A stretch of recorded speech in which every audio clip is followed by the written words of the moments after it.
पापमोचनी एकादशी व्रत कथा। इसके पाठ से मिलेगी सभी पापों से मुक्ति।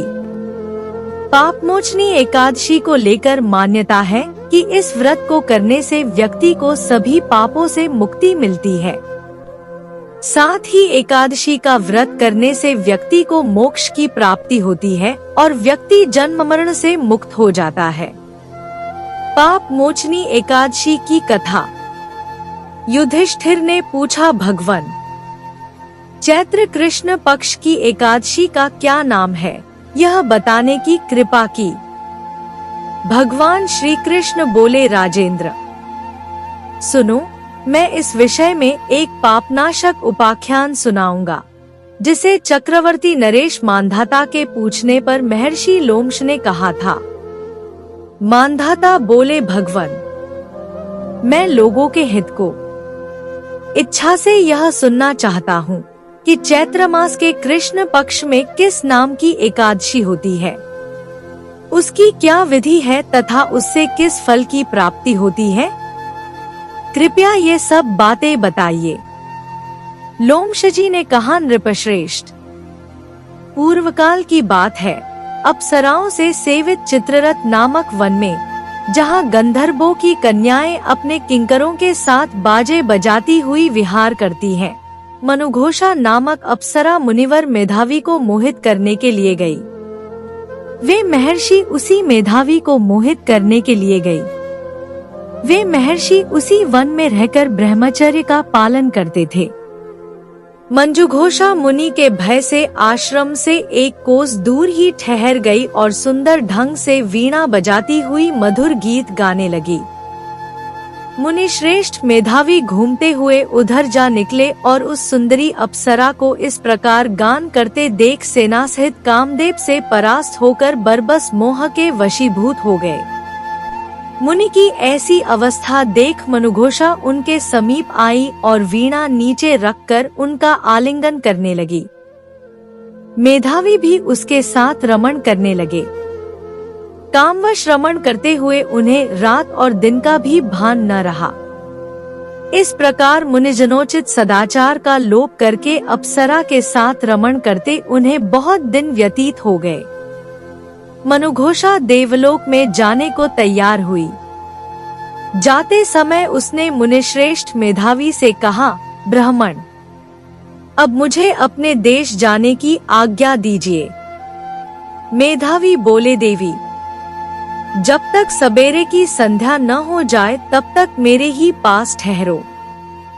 अप्सरा ने कहा, विप्रवर, अब तक न जाने कितनी संध्या चली गई, मुझ पर कृपा करके बीते हुए समय का विचार तो कीजिए। लोमश जी कहते हैं, राजन, अप्सरा की बात सुनकर मेधावी के नेत्र आश्चर्य से चकित हो उठे। उस समय उन्होंने बीते हुए समय का हिसाब लगाया तो मालूम हुआ कि उसके साथ रहते 57 वर्ष हो गए। उसे अपनी तपस्या का विनाश करने वाली जानकर मुनि को उस पर बड़ा क्रोध हुआ। उन्होंने शाप देते हुए कहा, पापिनी, तू पिशाची हो जा। मुनि के शाप से दग्ध होकर वह विनय से नतमस्तक हो बोली, विप्रवर, मेरे श्राप का उद्धार कीजिए। 7 वाक्य बोलने या 7 पद साथ साथ चलने मात्र से ही सत्पुरुषों के साथ मित्रता हो जाती है। ब्राह्मण, मैंने तो आपके साथ अनेक वर्ष व्यतीत किए हैं, अतः स्वामी, मुझ पर कृपा कीजिए।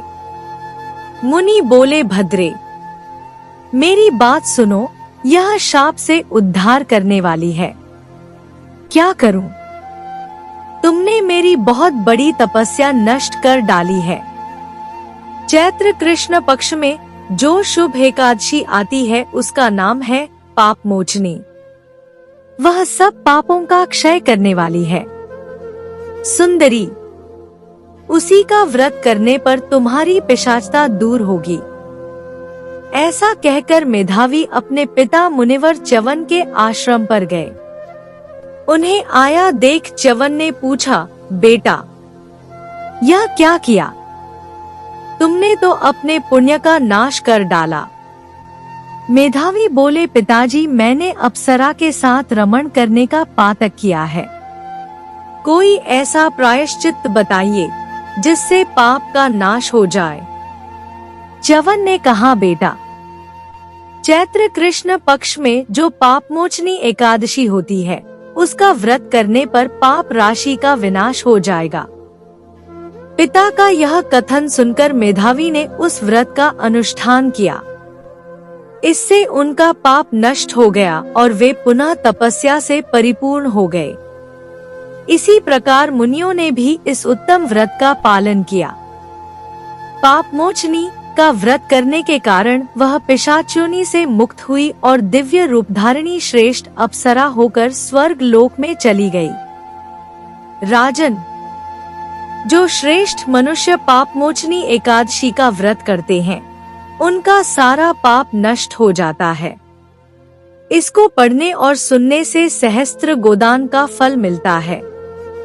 ब्रह्मा हत्या, सुवर्ण की चोरी, सुरापान करने वाले महापापी भी इस व्रत के करने से पाप मुक्त हो जाते हैं। यह व्रत बहुत पुण्यमय है।